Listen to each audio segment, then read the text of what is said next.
Bismillahirrahmanirrahim. Assalamualaikum warahmatullahi wabarakatuh. Alhamdulillahirabbil alamin. Hamdan katsiran thayyiban barakan fi kama yuhibbu rabbuna wa yarda. Wa asyhadu an la ilaha illallah wahdahu la syarikalah wa asyhadu anna Muhammadan abduhu wa rasuluh. Allahumma shalli ala nabiyyina Muhammad wa ala alihi wa man tabi'ahum bi ihsanin ila yaumiddin. Allahumma inna nas'aluka ilman nafi'a wa rizqan thayyiba wa amalan mutaqabbala. Puji syukur kita panjatkan pada Allah. Salawat dan salam semoga tercurah pada Nabi besar kita Muhammad sallallahu alaihi wasallam. Baik para jamaah, bapak dan ibu-ibu yang semoga senantiasa dirahmati dan diberkahi oleh Allah, pada kesempatan malam hari ini kita kembali melanjutkan kajian rutin kita dari pembahasan dasar-dasar Islam mengenai rukun Islam, yaitu tentang masalah zakat. Kita mengambil dari kitab Umdatul Ahkam karya Syekh Abdul Ghani Al-Maqdisi rahimahullahu ta'ala. Pada kesempatan sebelumnya kita telah membahas dari kitab zakat ini. Yang pertama hadis dari Mu'adz, atau tentang Mu'adz ketika dia diutus ke Yaman, bahwasanya dia akan mendatangi ahli kitab. Lalu Nabi SAW perintahkan pada Mu'adz untuk mendakwahkan tauhid, mengajak sholat, kemudian disuruh untuk bayar zakat. Lalu disebutkan tu'khadhu min agniyaihim faturaddu ala fuqaraihim, diambil dari orang-orang kaya di antara mereka kemudian disalurkan kepada orang-orang miskin di antara mereka. Lalu di hadis berikutnya, laisa fima duna khamsi awakin shadaqatun wala fima duna khamsi zaudin shadaqatun wala fima duna khamsati ausukin shadaqatun. Kata Nabi sallallahu alaihi wasallam, tidak ada zakat bagi harta yang ada di bawah 5 awak. Lalu tidak ada zakat pada unta di bawah 5 ekor, dan tidak ada zakat dari hasil tanaman di bawah 5 wasak. 5 awak itu sama dengan 5 uqiyah, yaitu senilai 40 dirham. 1 uqiyah 40 dirham, berarti 200 dirham untuk 5 awak atau 5 uqiyah. Lalu disebutkan untuk unta tidak ada zakat di bawah 5 ekor. Lalu untuk hasil tanaman tidak ada zakat di bawah 5 wasak. 5 wasak itu sekitar 60 sok. Ya, dan itu kalau dihitung-hitung 1 wasak 60 sok. 5 wasak berarti 300 sok. Sekitar 750 kilo atau 7,5 kuintal. Maka di sini ada pembahasan kalau kita membayar zakat, memperhatikan nisab. Sampai pada ukuran nisab baru harta itu kena zakat. Di bawah nisab tadi tidak kena zakat. Maka tadi nisab perak itu 200 dirham, nisab unta itu 5 ekor, nisab untuk hasil tanaman itu 5 wasak atau 300 sok atau sama dengan 7,5 kuintal. Maka harta yang lainnya juga. Untuk emas, emas itu 20 dinar, yang nisabnya 20 dinar. Kalau 20 dinar ini setara dengan 85 gram emas murni. Kalau perak tadi nisabnya 200 dirham, itu setara dengan 595 gram perak murni. Lalu untuk mata uang, nisabnya kena zakatnya itu ketika telah mencapai salah satu dari nisab perak atau nisab emas. Telah mencapai salah satu dari nisab emas atau nisab perak.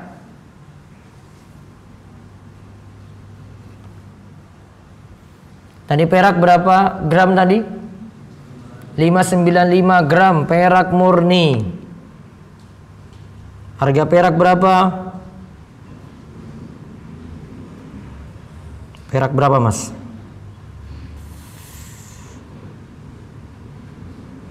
Wallahu a'lam. 595 kali 8.000. 4.760.000. Emas berapa ini? Harga emas terpengaruh corona enggak?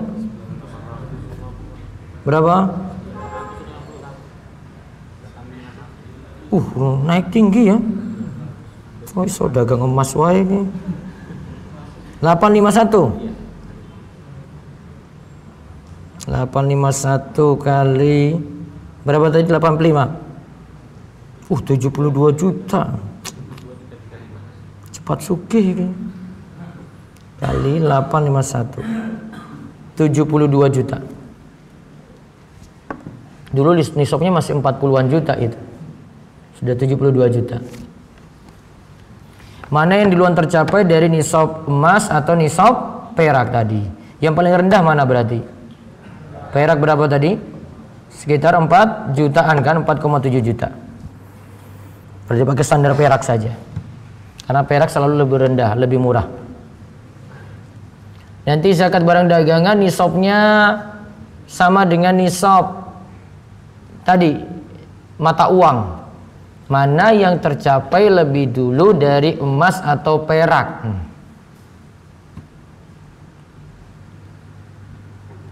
Emas sudah, perak sudah, mata uang sudah, barang dagangan sudah. Terus nisab unta 5 ekor, nisab sapi 30 ekor, nisab kambing 40 ekor. Yang pokok itu ya. Nisab unta berapa? 5 ekor. Sampai 5 ekor dulu baru kena zakat. Nisab kambing 40 ekor. Sampai 40 ekor dulu baru kena zakat. Baru 2 ekor belum. Apalagi cuma gaduh patungan dengan yang lain. Terus sapi nisabnya 30 ekor. Nanti ada perhitungannya sendiri. Sapi nanti 30 berapa, nanti kalau 60 berapa, 70 ekor berapa yang dikeluarkan zakatnya. Terus hasil pertanian tadi, hasil tanaman, nisabnya itu 300 sok. Sama dengan berapa tadi? Sekitar 7,5 kuintal.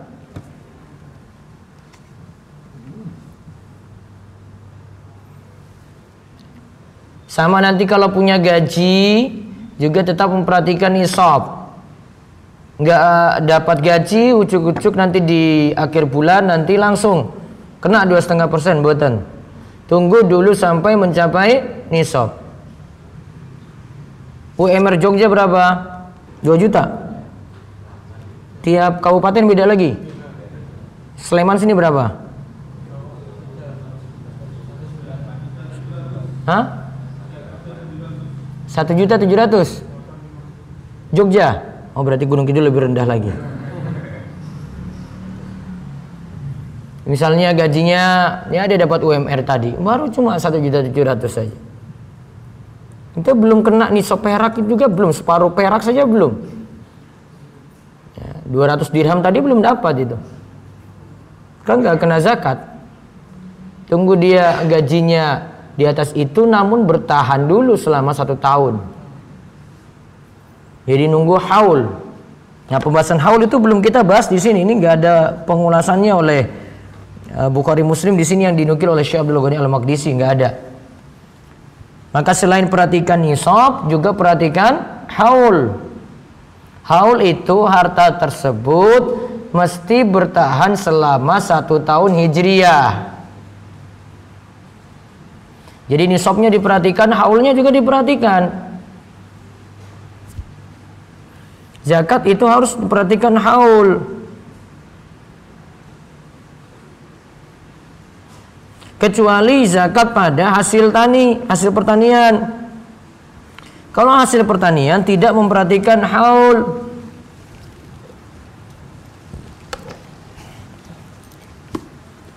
setiap kali panen langsung kena zakat.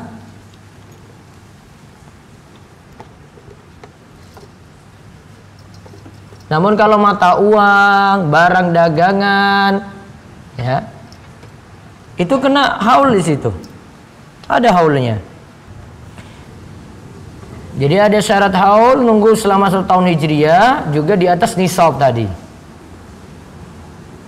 Terus ada ketentuan lagi untuk zakat, ada di hadis 175 dari Abu Hurairah radhiyallahu anhu, Rasulullah sallallahu alaihi wasallam bersabda, "Laisa 'alal muslimi fi abdihi wala farasi shadaqatun."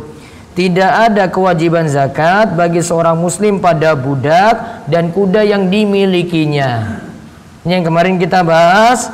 Untuk budak tidak dihitung zakatnya, untuk kuda yang dimiliki pribadi tidak kena zakat. Maka setiap yang dipakai pribadi tidak dikenai zakat.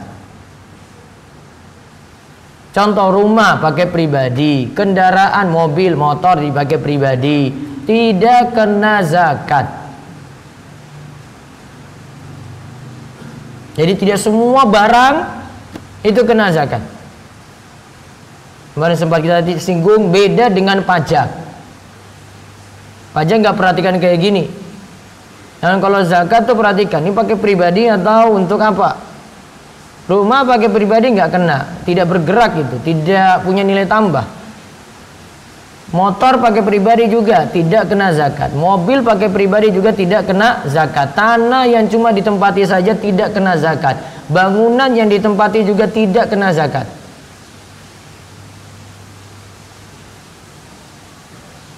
Baru di hadis 176 disebut tentang wafirikasi al-khumsu, untuk rikas, harta yang terpendam, harta jahiliyah yang terpendam, maka zakatnya itu 1/20. Maaf, 1/5. 20/1/5 berarti berapa persen itu? 20%. 1/5 20%. Nah, sekarang saya bahas hadis yang terakhir dalam pembahasan ini tentang zakat mal. Ini dari hadis Abdullah bin Zaid bin Asim. An Abdullah bin Zaid bin Asim qala lama afa Allahu ala rasulihi yauma Hunainin. Ketika Allah memberi harta rampasan fai kepada rasulnya pada perang Hunain, qasama fin nasi wa fil muallafati qulubuhum wa lam yu'til ansara syai'an fa ka'annahum wajadu fi anfusihim islam yusibuhum ma asaban nas fa khatabahum fa qala ya masyarul ansar alam ajidukum dullalan fahadakumullahu bi wa kuntum mutafarriqina fa allafakumullahu bi wa ailatan fa agnakumullahu bi. Beliau membagi harta rampasan itu kepada orang banyak. Dan untuk orang yang hatinya masih perlu ditarbiyah. Nah, ini tentang penyaluran zakat pada mu'allafatu qulubuhum. Kita sebut mu'allaf. Namun kalau mau diartikan, orang yang dilembutkan hatinya. Beliau sama sekali tidak memberi bagian untuk sahabat Ansar. Nah, seolah-olah sahabat Ansar kesal karena tidak memperoleh bagian sebagaimana yang lain memperolehnya. Kemudian Rasulullah Shallallahu Alaihi Wasallam berseru, hadirin kaum Ansar, bukankah aku dahulu menjumpai kalian dalam keadaan sesat, lantas Allah memberi kalian petunjuk dengan perantaraanku? Wa alatan fa agnakumullahu bi. Dulu kalian itu dalam keadaan miskin, kemudian Allah yang beri kecukupan pada kalian. Ini seperti dalam surat Wad-Duha. Wad-Duha wal laili idza saja ma waddaka rabbuka wa ma qala walal akhiratu khairul laka minal ula wala sawfa yu'tika rabbuka fatarda alam yajidka yatiman fa'awa. Bukankah engkau dulu wahai Muhammad didapati dalam keadaan yatim kemudian dipelihara oleh Allah? Wa wajadaka dhallan fahada. Dulu engkau itu sesat kemudian diberi petunjuk oleh Allah. Wa wajadaka ailan fa agna. Dulu engkau itu miskin kemudian Allah beri kecukupan. Nah, ini Nabi tanya kepada orang-orang Ansor kayak gitu juga. Kemudian ditanya lagi. Kemudian Rasulullah berseru, hadirin kaum Ansor, bukankah aku dahulu menjumpai kalian dalam keadaan sesat, lantas Allah memberikan petunjuk dengan perantaraanku? Dahulu kalian dalam keadaan terpecah belah, lantas Allah mendamaikan kalian dengan perantaraanku? Kalian dalam keadaan miskin, lantas Allah mengayakan, membuat kalian jadi kaya, kalian dengan perantaraanku. Maka setiap kali Nabi menyampaikan sesuatu seperti itu, mereka jawab, Allah wa rasuluhu amanun. Allah wa rasuluhu amannu. Allah dan Rasulnya lebih terpercaya. Maka beliau meneruskan, lau syi'tum lakultum ji'tana kada wa kada ala tardawna ayyadhaban nasu bisyati wal ba'iri wa tasabuna bi rasulillahi ila rihalikum. Kemudian Allah dan Rasulnya lebih terpercaya. Beliau meneruskan, lantas alasan apa yang menghalangi kalian menerima Rasulullah sallallahu alaihi wasallam? Zaid berkata, setiap kali Rasulullah mengatakan sesuatu, mereka jawab Allah dan Rasulnya lebih terpercaya. Nabi berkata, silakan kalian mengatakan engkau datang kepada kami dengan demikian dan demikian. Lalu Allah tardawna ayyadhaban nasu bisyati wal ba'iri wa tadhabuna bi rasulillahi ila rihalikum. Silakan kalian mengatakan engkau datang kepada kami dengan demikian dan demikian. Tidaklah kalian puas manusia membawa kambing dan unta, sedang kalian membawa Nabi SAW ke persinggahan kalian. Kalau bukan karena hijrah, aku pasti menjadi orang Ansar. Dikatakan laulal hijratu lakuntu imra'an minal Ansar. Seandainya bukan karena hijrah, aku ingin jadi orang Ansar saja. Walau salakan nasu wadiyan wa syi'ban la salaktu wadiyal ansari wa syi'ba. Al-ansaru syiar wa nasu ditharun. Innakum satalqauna ba'di atharatan fasbiru hatta talqauni alal haudi. Lalu dikatakan, kalaulah bukan karena hijrah, aku pasti menjadi orang Ansar. Kalaulah manusia mengarungi sebuah lembah dan lereng, niscaya aku mengarungi lembah dan lereng Ansar. Ansar adalah pakaian luar, maksudnya primer dan utama. Sedang manusia lain hanyalah pakaian dalam, yaitu maksudnya sekedar sekunder saja, kurang utama. Sepeninggalku kalian akan temui sikap-sikap mendahulukan kepentingan pribadi, maka bersabarlah kalian hingga kalian menemuiku di Haud, sebuah telaga di surga kelak. Nah, kita sekarang lihat faedah dalam hadis. Ini tentang masalah mu'allaf tadi ya, yang diberikan bagian zakat. Faedah yang bisa kita ambil dari hadis ini, dalam hadis ini disebutkan tentang fai. Fai itu harta rampasan yang tidak melewati jalan peperangan.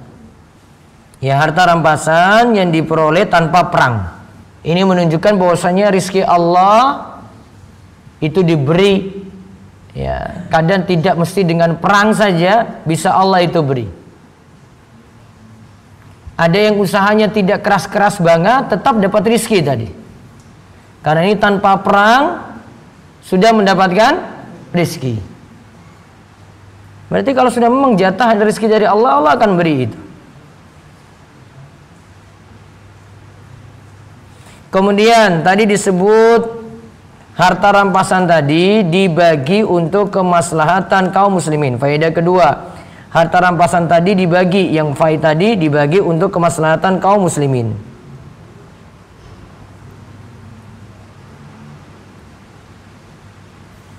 Nah, lalu dalam hadis ini ada orang-orang mu'allaf dapat pembagian, yang lainnya tidak dapat. Ya, ada yang dapat pembagian, ada yang tidak dapat. Maka faedah yang bisa diambil, imam itu boleh memutuskan ada yang dapat fai, ada yang tidak dapat.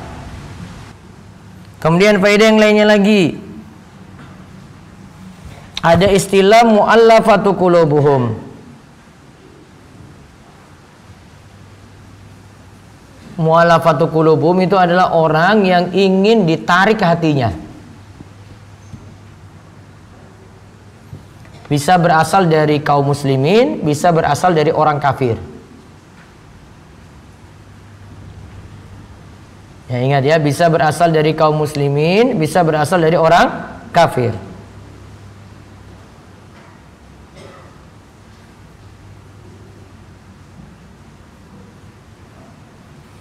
Jadi mu'allafatu qulubuhum itu bukan hanya mu'allaf yang masuk Islam, dari kafir masuk Islam, namun ada juga orang Islam sendiri yang ingin dilembutkan hatinya. Misalnya tokoh-tokoh begitu, bisa.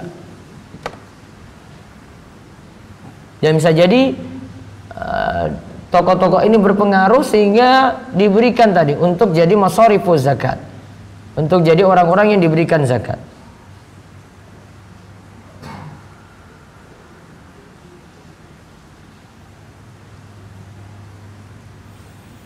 Kemudian faedah yang lainnya lagi, hadis ini menunjukkan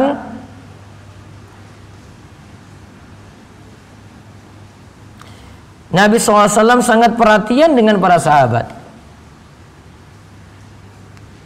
Nabi SAW sangat perhatian pada para sahabat. Husnu riayatin Nabi SAW li ashabihi.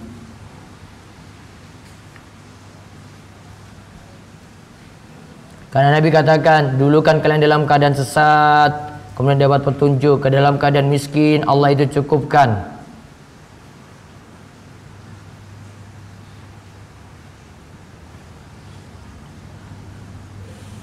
Kemudian faedah yang lainnya lagi, hadis ini menunjukkan boleh mempercepat melakukan suatu kebaikan. Dan ada hikmahnya di situ. Hikmatu fi mu'alajatil umur.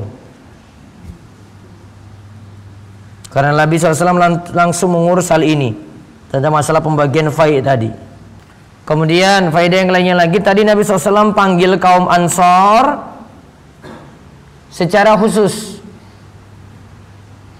Maka menunjukkan boleh saja dalam suatu majelis dipanggil orang-orang tertentu, tidak yang lainnya. Boleh dipanggil orang-orang tertentu, tidak yang lainnya. Kemudian hadis ini juga menunjukkan inilah keistimewaan yang Allah berikan kepada orang Ansar. Karena disebutkan mereka dalam hadis ini. Sampai-sampai ada yang menginginkan, ya saya sendiri ingin jadi orang Ansar. Yaitu Nabi SAW sendiri ingin jadi orang Ansar. Ya, yang paling kaitannya dengan zakat, ini tadi tentang penyerahan harta fai' tadi pada mu'allafati qulubuhum. Nanti disamakan juga mereka juga orang-orang yang berhak untuk mendapatkan zakat. Nah, saya langsung lompat ke pembahasan zakat fitrah. Yang lainnya, faedah-faedah yang lain tidak terlalu terkait dengan zakat. Sekarang kita masuk bab shadaqatul fitri. Bab tentang zakat fitri. Disebut zakat fitri karena terkait dengan Idul Fitri. Bisa kita sebut zakat fitri, bisa disebut zakat fitrah. Dua-duanya boleh.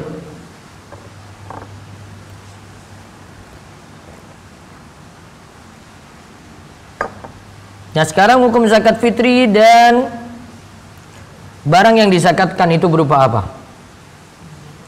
Ukurannya bagaimana? Hadis 179. Di sini cuma ada 2 hadis. Ada beberapa hadis ini. Karena 2. Ya, sini hanya ada 2 hadis. Nanti habis itu masuk kitab puasa. Nanti baru kita masuk kitab puasa. Dari Abdullah bin Umar radhiyallahu anhuma, ia berkata, Rasulullah sallallahu alaihi wasallam faradha. Rasulullah sallallahu alaihi wasallam shadaqatal fitri aqal Ramadan ala dzakari wal untha wal hurri wal mamluki sa'an min tamrin aw sa'an min syairin qal fa adala an-nasu bihi nisfa sa'in min burrin ala sagiri wal kabiri wa fi lafzin an tu'adda qabla khurujin nasi ila shalah.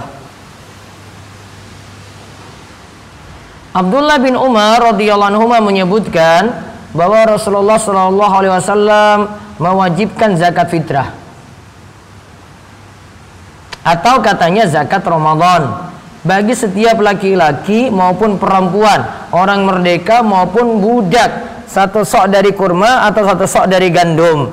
Kemudian orang-orang menyamakannya dengan 1/2 sok untuk biji gandum. Bagi anak kecil zakat fitrah ini berlaku maupun orang dewasa.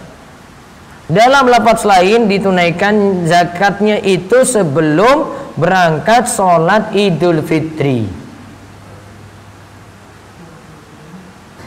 Nah sekarang faedah yang bisa kita ambil dari hadis tadi. Yang pertama, zakat fitrah itu wajib bagi setiap muslim. Zakat fitrah itu wajib bagi setiap muslim.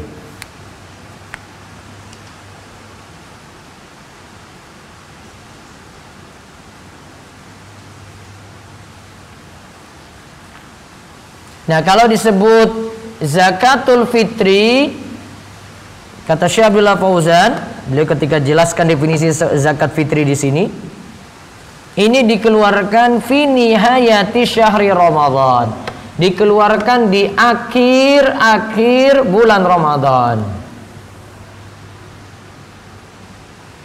maka disebut zakat fitri karena dikaitkan dengan waktunya. Maka baiknya tidak menunaikan zakat fitrah awal-awal Ramadan atau pertengahan Ramadan. Ini biasanya sebagian sekolah seperti ini.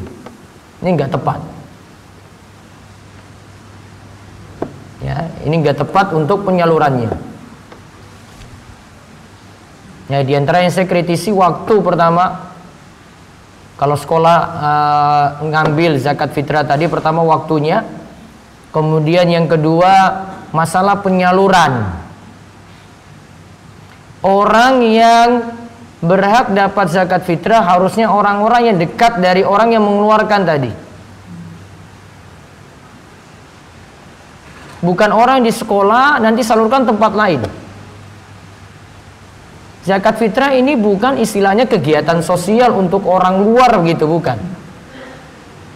Kalau bisa penuhi untuk gamping sini ya penuhi gamping dulu. Nggak penuhi sampai orang luar gitu, enggak. Penuhi dulu di lingkungan sekitar ini. Kalau di sekolah nggak terpenuhi kayak begini. Kalau mau mengajarkan anak untuk keluarkan zakat fitrah, caranya bukan kayak begini. Dia lebih berhak keluarkan di masjid masing-masing. Maka saya selalu sarankan kalau dia sudah bayar di sekolah, anak-anak sudah bayar sekolah, keluarkan lagi, sekolah cuma nyumbang aja. Nggak usah pelit-pelit untuk keluarkan zakat fitrah kayak begini. Menjelang Idul Fitri baru keluarkan zakat fitrah tersebut. Kemudian zakat fitrah ini wajib. Faedah kedua, wajib untuk laki-laki maupun perempuan. Merdeka ataukah budak. Untuk yang anak-anak ataupun dewasa. Tadi ya, laki-laki perempuan kena. Merdeka ataupun budak kena. Anak-anak ataupun dewasa juga kena. Jadi zakat fitrah ini enggak perhatikan, oh ini masih 2 tahun Ustaz, enggak, tetap kena juga. Itu perkara yang kata Syekh Abdullah Fauzan, wa hadza amrun mujma' alaih. Ini perkara yang disepakati. Maka nanti bapaknya nanggung, satu rumah ini ada berapa orang. Istrinya dia nanggung sudah 2, terus tambah anak 3 misalnya, jadi 5. Kemudian faedah yang berikutnya lagi, kalau tiap individu dalam rumah mampu bayar zakat fitrah sendiri,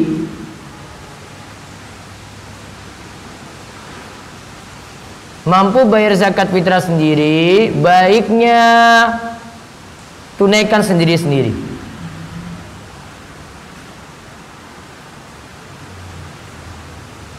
Ini kata Syekh Abdullah Fauzan, ini pendapat sebagian ulama. Suami mampu bayar zakat fitrah, istri mampu juga karena punya penghasilan sendiri, anak-anak juga mampu. Maka suami bayar sendiri, istri bayar sendiri, anak-anak bayar sendiri. Namun beliau katakan, namun tidak mengapa jika ada yang punya kewajiban bayar nafkah, dia tunaikan itu semuanya, asal dengan ridho mereka. Jadi bapak bayar untuk istri, bayar untuk anak-anaknya. Kemudian yang berikutnya lagi, ukuran zakat fitrah. 1 sok berupa 1 sok dari makanan.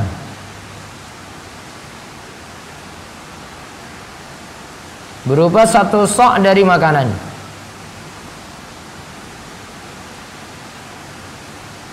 Yang dimaksudkan sini adalah makanan pokok.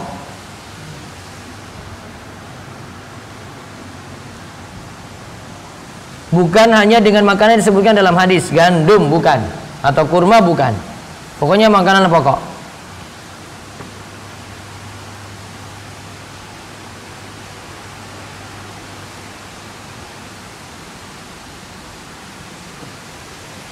Nah, sebagian ulama berpendapat karena dalam pembahasan zakat itu saya mau bayar dengan, misalnya saya punya kewajiban zakat, ada sapi tadi berapa nih nisabnya? Sapi berapa? 30. Saya ganti. Misalnya saya punya kewajiban zakat bayar emas. Emas tadi nisabnya berapa gram? 85 gram. Saya punya emas 100 gram. 2,5% berarti 2,5 gram. Emas saya ini emas batangan, gak mungkin saya potong itu kemudian saya keluarkan.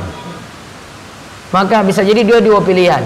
Dia ambil emas, beli emas lain 2,5 gram, atau bayar dengan uang yang senilai dengan emas tadi. Maka sebagian ulama menyamakan zakat fitrah dengan itu. Zakat fitrah bisa juga dikeluarkan dengan uang yang senilai dengan makanan.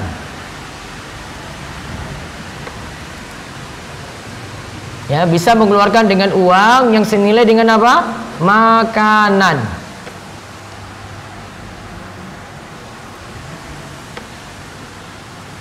Ini pendapat sebagian ulama.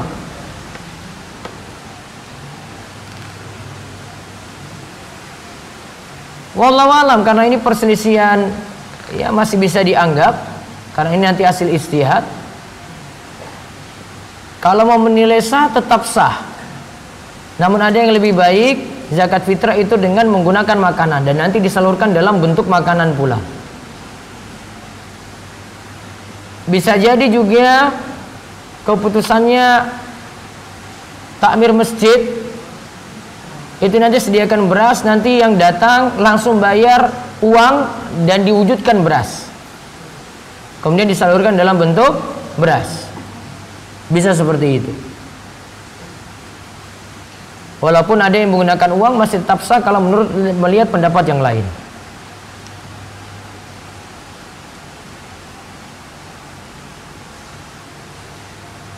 Kemudian disebutkan di sini ukurannya itu 1 sok. Ukuran zakat fitrah 1 sok.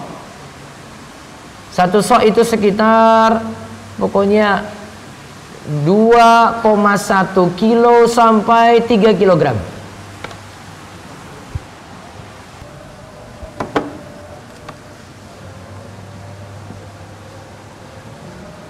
Baik, nanti faedah yang lainnya dari hadis tentang zakat fitrah kita bahas di pertemuan 2 pekan berikutnya insyaallah. Besok kita bahas Bulughul Maram untuk Senin depan. Emas perhiasan yang kadang dipakai kadang tidak, dan uang modal usaha pribadi kena zakat atau tidak? Emasnya yang pakai pribadi untuk perhiasan kalau sudah mencapai 85 gram ya, 85 maka kena zakat. Standarnya pakai emas murni. Kalau emasnya tidak murni, disetarakan dengan nilai 85 gram emas murni. Harta rampasan yang diberikan pada orang yang dilembutkan hatinya tadi, yaitu mu'allafatu qulubuhum, akan tapi orang itu kaya raya, apa dapat zakat juga? Nanti ada pertimbangan, ini benar-benar dia memang ingin dilembutkan hatinya ataukah tidak. Karena ada orang yang sudah cukup, dia masuk Islam saja, bahkan sudah bertahun-tahun dia tidak perlu lagi dilembutkan hatinya. Apakah anak yang masih dalam kandungan terkena kewajiban zakat? Kalau zakat fitrah tidak. karena tunggu lahir dulu.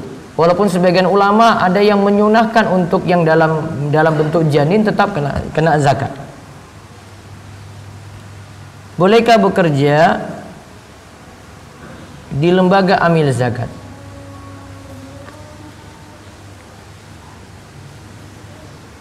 Kalau dari sisi amil zakat itu potong begitu saja dari zakat yang disetorkan, misalnya zakatnya ada 8 juta.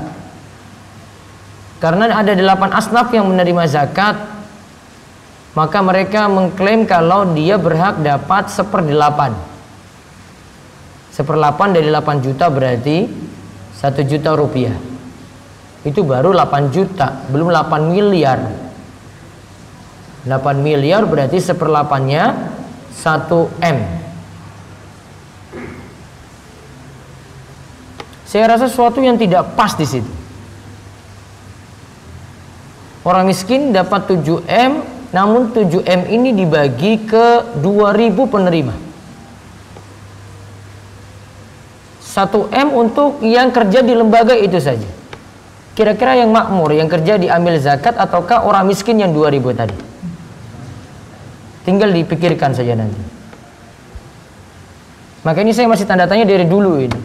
Kalau dia bekerjanya digaji berdasarkan kerja saja gitu, ya, berdasarkan kerja, bukan dengan potong 1/8 tadi, adil.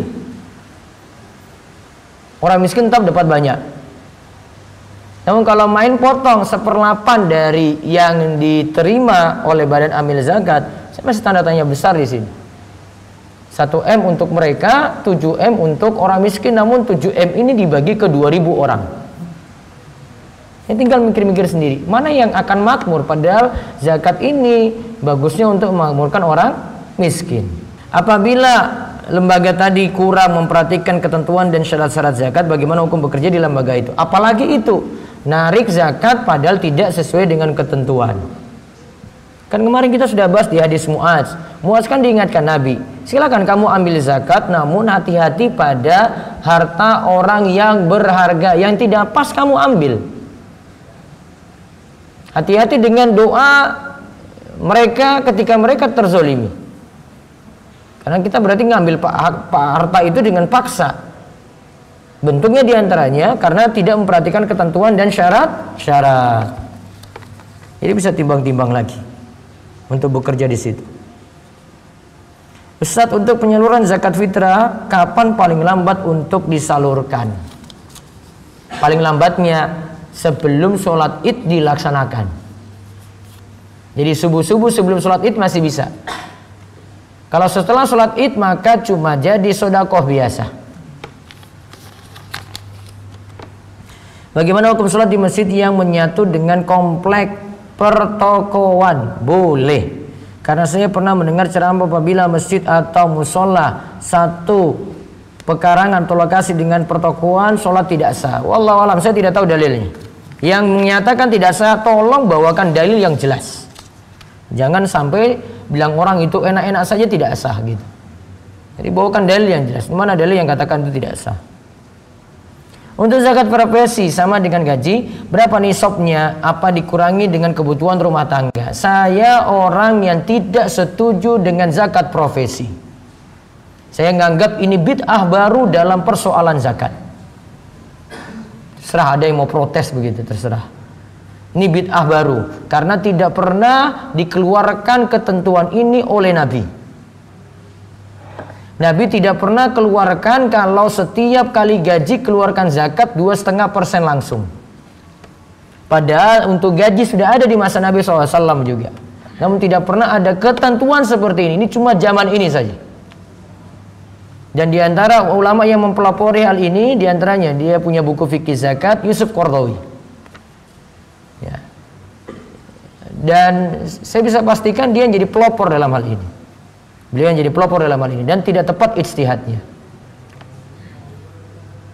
Zakat profesi punya kelemahan. Satu, tidak memperhatikan nisab. Gaji langsung potong 2,5%, zolim. Yang kedua, kalau nisab dia perhatikan, tidak perhatikan haul.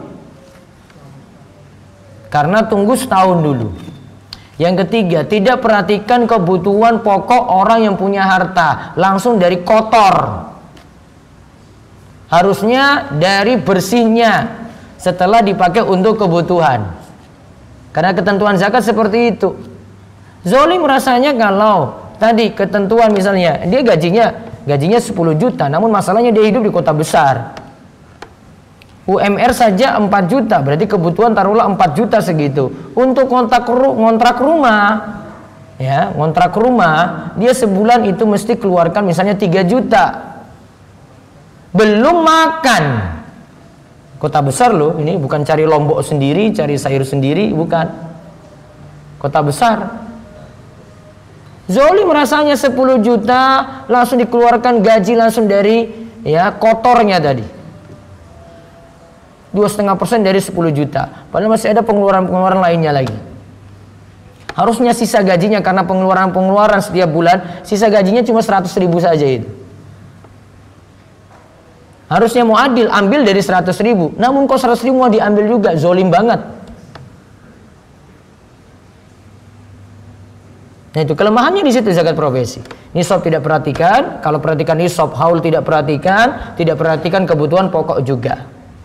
Dan besaran zakatnya 2,5%, padahal dikiaskan dengan zakat tanaman. Setiap kali panen ambil. Harusnya zakat tanaman itu kena zakat 10% atau 5%. Ada yang kira-kira 10 juta tadi gajinya mau diambil tarik 1 juta bersih gitu? Ada 1 juta tiap bulan, belum dia pakai uang tadi. Zolim rasanya seperti itu. Dan ini tidak berani ambil 10%, cuma 2,5%. Permisalan dengan zakat pertanian, namun ketentuan besarnya ambil zakat mata uang. Itu namanya kias amburadul. Campur sana sini. Makanya saya bilang tadi, ini tidak ada di masa Nabi. Karena ketentuan kayak gini nggak ada. Yang ada punya uang, saya pertahankan selama 1 tahun. Sisa itu ada berapa, baru dikeluarkan 2,5%. Gitu. Apakah dibayarkan setiap bulan setelah gajian? Tidak perlu. Kalau terpaksa itu dipotong dari pemerintah misalnya, berarti tiap tahun tetap ada hitungan. Anggap itu sedekah sajalah, sudah ikhlaskan saja. Tiap tahun tetap ada ketentuan bayar zakat tiap tahun ketika haul. Bagaimana konsekuensi orang yang tidak menunaikan zakat? Disebut orang pelit. Yang kedua, harta yang dia tahan-tahan tidak keluarkan zakat, hartanya namanya harta haram. Dia tahan harta ini, hartanya disebut harta haram. Kalau masih disimpan, berarti masih ada harta haram di tumpukan hartanya atau tumpukan rekeningnya. Berarti harus dikeluarkan. Itu karena hak orang miskin maka disebut harta haram. Harus dikeluarkan. Setahu saya salah satu syarat tukar menukar daging hewan jumlahnya harus sama. Apakah ini juga berlaku bagi tukar menukar antara daging kambing dengan daging ayam? Tidak berlaku. Cuma kambing dengan kambing saja. Kalau bagi ulama yang menganggap tukar menukar daging tadi harus pakai syarat seperti itu. Daging kambing dengan ayam tidak terpengaruh. Apakah boleh habis mengerjakan sholat tahajud dilanjut sholat hajat? Kalau bagi ulama yang menganggap sholat hajat itu dibolehkan karena hadisnya sahih, dibolehkan seperti itu. Al-Hajjaj bin Yusuf itu Islam atau kafir? Islam, dan dia penghafal Al-Quran, namun dia penguasa yang zalim. Bolehkah membayar zakat fitrah diwakilkan oleh anggota keluarga yang lain? Ustadz, karena saya pernah disuruh oleh orang tua ke masjid untuk bayar zakat fitrah dan saya masih tanggungan orang tua. Boleh dengan ridho yang orang yang akan dibayar zakatnya. Anaknya ridho, oh berarti silakan orang tua bayarkan. Ustadz mau tanya, suami adalah kepala rumah tangga dan biasanya tidak mau dinasihati bawahan yaitu istri. Iya, karena memang nggak pernah bawahan itu nasihati yang atas itu langsung gitu, nggak ada itu. Bos itu kalau dinasihati bawahan malah mau dipecat itu tadi bawahan. Suami saya terkadang demikian dan jika dia begitu saya menjadi marah. Oh nggak bisa, bawahan harus sabar-sabar. Tapi suami menganggap hal yang wajar karena ibarat dia sebagai pemimpin. Mohon solusinya Ustadz. Maka cara nasihatinya jangan lagaknya seperti bos, padahal posisinya bukan bos. Ya, yang jadi pemimpin tuh suami. Maka bawahan tuh nggak bisa itu nasihat itu. Bos, ini sini bos, duduk dulu di sini. Saya mau kasih nasihat sama bos. Ya, nggak bisa. Nggak ada bos jadi big boss di perusahaan besar gitu ya. Anak buah panggil dia untuk diceramai. Nggak ada itu sejarah itu kayak gitu, nggak ada. Yang ada kalau ada anak buah kayak gini dipecat. Namun saya nggak suruh pecat anak buahnya di sini. Cuma nasihatinya saya. Cara nasihati itu yang butuh diatur. Seringkali saya sampaikan nasihat itu tidak mesti dengan ngomong langsung. Nasihat itu bisa dengan sikap, bisa dengan perilaku, atau dalam bahasa Arabnya disebut dakwah bilisanil hal. Dakwah dengan lisan hal, perilaku. Itu lebih mungkin. Bawahan bisa lakukan itu. Misalnya ini ya tadi big boss tadi ya, lihat anak buahnya rajin ke masjid gitu. Ini kok anak buah saya ke masjid terus ya? Pasti kan ada sesuatu nanti dia tergerak juga untuk ke sana. Sama juga dengan istri di rumah untuk suaminya juga. Sama. Jadi penyikapannya seperti itu. Apakah sama antara harta karun dengan rikas? Ya, istilah kita harta karun, namun sini adalah harta yang terpendam sejak masa jahiliyah, seperti pernah saya terangkan. Bagaimana hukumnya menabung di bank dalam bentuk dolar? Lebih menguntungkan yang mana? Kalau untungnya ya jelas dolar, naik terus. Ya, kalau masalah nabung ini masalah lain lagi. Kalau darurat saja baru ketika itu dibolehkan. Wallahu a'lam. Bagaimana zakat fitrah untuk anak kos yang rumahnya jauh atau bukan domisili di sini? Tadi ya, kata Syekh Abdullah Fauzan, kalau mampu bayar zakat fitrah untuk individu masing-masing, maka bayar sendiri lebih bagus. Namun kalau nggak mampu maka masih bisa ditanggung sama orang tua dengan ridho si anak. Jadi kalau anak itu ridho, ini anaknya merantau nih di Jogja ya, orang tuanya itu di Papua sana. Nah, ibu sudah bayar zakatmu. Nah, kan sudah ridho kan itu. Oh iya, alhamdulillah bu. Nah, kalau sudah bilang alhamdulillah kan berarti sudah ridho. Berarti sudah sah, sudah dibayarkan. Saya baru saja menjual rumah untuk bayar utang. Awalnya saya tawarkan di media sosial sejak Mei 2018 sampai September 2019, tahun lebih, tapi tidak laku. Akhirnya saya renovasi. Tidak saya iklankan sama sekali. Selesai renovasi dan saya iklankan kembali Desember 2019 dan laku akhir Februari 2020. Jadi hanya kurang lebih 3 bulan dari 2019 tadi. Laku 540 juta rupiah. Untuk bayar utang 472 juta rupiah. Bisa piro iki? Sisa 30, 40, 70 juta. Bayar pajak 10 juta. Ya sisa 58 juta dia hitung di sini. Bagaimana menghitung zakatnya? Berarti zakatnya, masalahnya ada utang di sini. Kalau nggak ada utang gampang hitungnya. Ya, kalau nggak ada hutang maka nanti dari harga jual rumah tadi. Namun dikalikan 2018, 2019, 2020, 3 tahun. 2,5% kali 540, terus dikalikan 3 tahun. Ya, itu tinggal nanti 2,5% kali 540 cuma berapa kan? Kali 3 tahun. Nah, masalahnya sini punya utang. Nah, sehingga saya hitungannya nggak kayak gini. Ya, tunggu dulu. Ini karena rumah sudah laku. Sisa berapa tadi? 58 juta. 58 juta tunggu pakai setahun dulu. Setahun setelah Desember 2019. Berarti tunggu Desember 2020 kira-kira. Namun kira-kira bulan November lah, karena 1 tahun Hijriah. November 2020 masih enggak 58 juta itu ada. Kalau ternyata kok bayar utang yang lainnya lagi, ya sudah, memang benar-benar butuh untuk nyaur utang. Ustadz, habis Ustadz, tinggal 1 juta untuk bulan ini. Ya sudah, nggak ada zakat. Karena saya cuma 58 juta ini. Kau berjalannya waktu turun terus, akhirnya di bawah nisab. Nah, sudah nggak kena zakat. Di bawah nisab tadi 4,7 juta. Maka Desember 2020 tidak ada zakat sama sekali. Namun kalau masih ada di atas nisab, maka kena zakat di keadaan uang terakhir nanti di sekitar November 2020. Ini tinggal dihitung seperti itu. Wallahu a'lam bishawab. Baik, demikian yang kita bahas ya, dan dirasa cukup, dan insyaallah kita lanjutkan pada pertemuan pekan depan. Untuk kajian di Masjid Al-Aman bukan Sabtu besok, Sabtu berikutnya lagi. Ya, karena Sabtu Kliwon, Sabtu Legi ya kajiannya di sana. Demikian kita cukupkan. Mudah-mudahan bawa berkah bagi semua dan Allah senantiasa memberkahi setiap harta yang dianugerahkan pada kita sekalian. Kita tutup dengan doa kafaratul majlis. Subhanakallahumma bihamdika asyhadu alla ilaha illa anta astaghfiruka wa atubu ilaik. Assalamualaikum warahmatullahi wabarakatuh.